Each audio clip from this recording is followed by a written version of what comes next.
Bien, bonjour à toutes et à tous, c'est Analyse par Louis. Aujourd'hui, on se retrouve pour le résumé du Tour de Lombardie 2017 qui se déroulait entre Bergamo et Como. Cette épreuve faisait 247 km. Donc, vous voyez que c'est un profil vallonné, voire montagneux. Une année sur deux, la course part de Bergamo et arrive à Como, et l'autre année, elle part de Como et elle arrive à Bergamo. Donc, cette année, c'était le circuit le plus difficile, car les postes majeurs dans le parcours étaient situés à la fin. Donc vous voyez ici sur le profil un parcours très très dur avec 4000 mètres de dénivelé positif. À droite de l'image, vous voyez la carte du parcours donc, qui va de Bergamo jusqu'à Como. Ensuite, on va passer aux favoris de l'étape. Donc les trois favoris que j'ai identifiés au départ de cette classique, donc même de ce monument, on peut le dire, car c'est l'un des 5 monuments cyclistes après Milan-San Remo, son compatriote italien, Paris-Roubaix, le Tour des Flandres et Liège-Bastogne-Liège. C'est le monument qui clore la saison 2017 au niveau des monuments.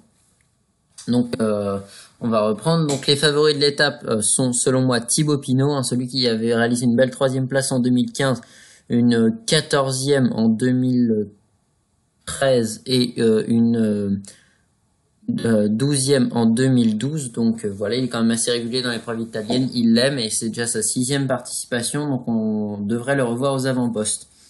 Ensuite on passe à Vincenzo Nibali qui en est à sa 9e participation déjà à l'épreuve.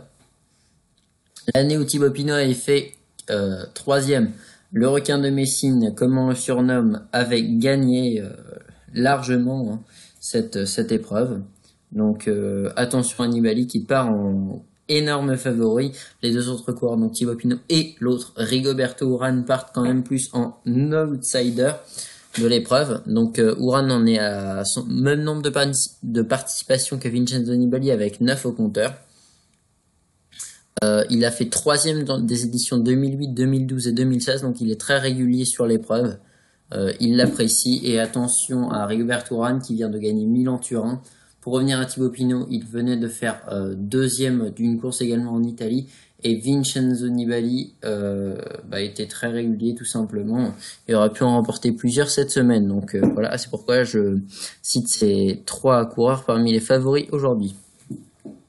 Ensuite, on va passer au palmarès depuis 2000, parce que sinon il y aurait trop de contenu. Donc on voit bien que l'épreuve a majoritairement appartenu à des Italiens ces dernières années. Il y a beaucoup eu de doublés comme Bartoli en 2002-2003, Bettini en 2005-2006, Gilbert en 2009-2010, Rodriguez en 2012-2013. Donc Nibali, pourquoi pas cette année pour la passe de 2.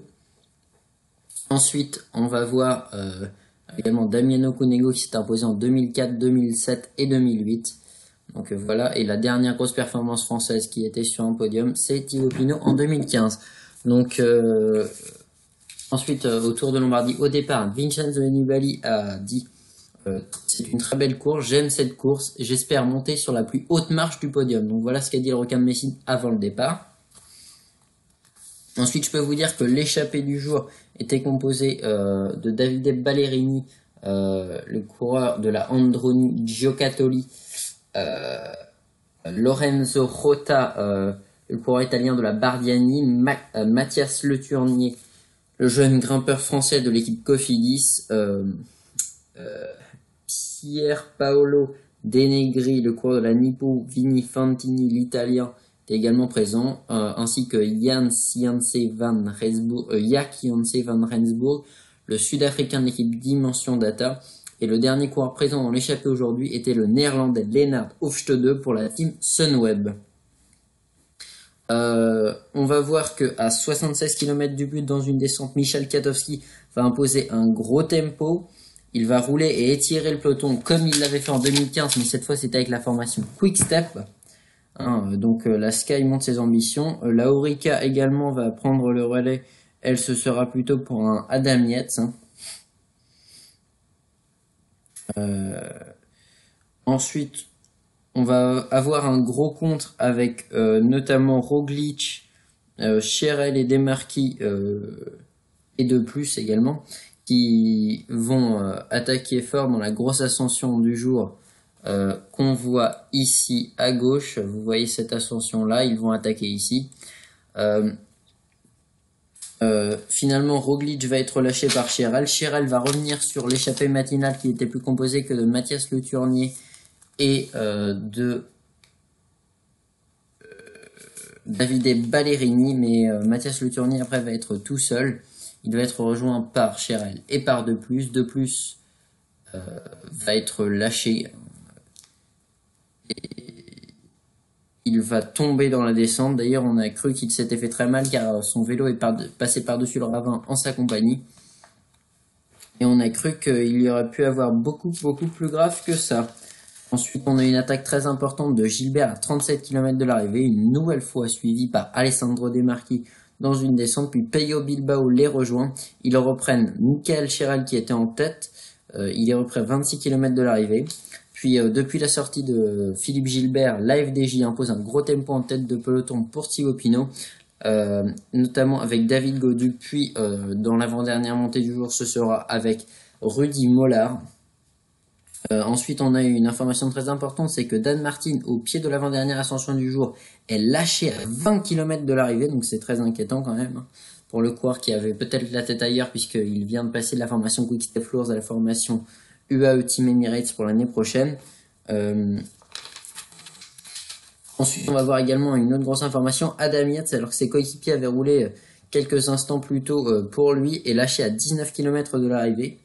Donc on va voir respectivement des attaques dans cette ascension de Villermoz, Quintana, Moscone, mais à chaque fois c'est pas tranchant. Mais à un moment, Thibaut Pinot va imposer, mettre une grosse banderille. Hein. Personne va pouvoir suivre et elle va être rejoint sur le sommet par Vincenzo Nibali. Ses coureurs ont creusé un gros trou avec le groupe derrière qui est notamment composé de Nairo Quintana, Jenny Moscone et Nairo Quintana. Également, on peut également citer la présence de Uran, Villela et Bernal. Thibaut Pinot va être lâché dans la descente hein, par Vincenzo Nibali, comme c'était prévu. Le record de Messine qui a attaqué exactement au même endroit qu'il y a 2 ans. Et on va voir que ça va marcher. Hein. Il part à 12 km, il a 6 secondes d'avance à la fin de la descente. Et puis finalement, il va finir avec 28 secondes d'avance sur le deuxième, puis 38 secondes sur le petit groupe qui le suit, car Thibaut Pinot va craquer et tout ça dans l'ascension. Il va être rejoint au sommet de la dernière ascension du jour par Julien Alaphilippe qui a placé une attaque extrêmement tranchante et qui va réussir à faire en faisant une grosse descente à finir deuxième. Donc il va chercher une nouvelle place d'honneur dans un monument et dans une grande classique. Puis derrière, dans un groupe qui est composé notamment de Alexis Villermoz, Thibaut Pinot, Jenny Moscone, Nairo Quintana, Fabio Aru. C'est Jenny Moscone qui va réussir à régler le groupe devant Alexis Villermoz et Thibaut Pinot. Nairo Quintana faisant 9ème. Donc vous voyez les résultats à droite. Hein. Ensuite, on va passer au flop et au top du jour. Donc d'abord, mon top, c'est le français Thibaut Pinot qui a 27 ans et qui est dans l'équipe de la Française des Jeux. Il fait 5ème du jour à 38 secondes du vainqueur. C'était sûrement l'un des plus forts dans la bosse, mais comme il l'a dit après, il a sprinté dans la descente. Il a utilisé trop de force pour tenter d'accrocher Nibali. Il n'a même pas réussi. Du coup, après, sur le plat, il était cramé. Et dans la montée, forcément, il a lutté avec soi-même. Et mon flop du jour, c'est Rigoberto Urán. Il venait de remporter Milan-Turin.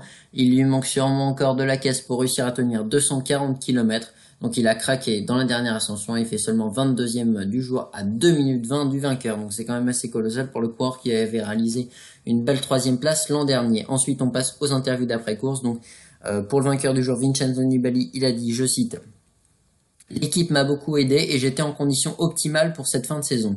J'ai réussi à décrocher une grande victoire. Je ne pourrais rien demander de plus, ce n'était pas facile de réitérer ce que j'avais fait il y a 2 ans. Cette fois, c'était encore plus dur car tout le monde me voyait comme le favori. Gagner un monument est toujours un grand résultat. Je voulais conforter cette saison d'un beau succès. Je suis heureux de l'avoir fait. Voilà pour l'interview du regain de Messine, le vainqueur du jour. Et l'autre coureur qui a été interviewé, c'est Thibaut Pinot. Donc le Français qui a fait 5ème du jour aujourd'hui à 38 secondes du regain de Messine, Vincenzo Nibali, a dit, je cite: J'ai fait une super course. Je suis dessus de mon final. J'ai couru pour gagner. J'ai pris un peu de risque et je l'ai payé dans le final. Nibali a fait une grosse descente. Je me suis mis dans le rouge pour essayer de le suivre et j'étais au bout dans la dernière montée. Je n'en pouvais plus. J'espère qu'un jour je vais la claquer.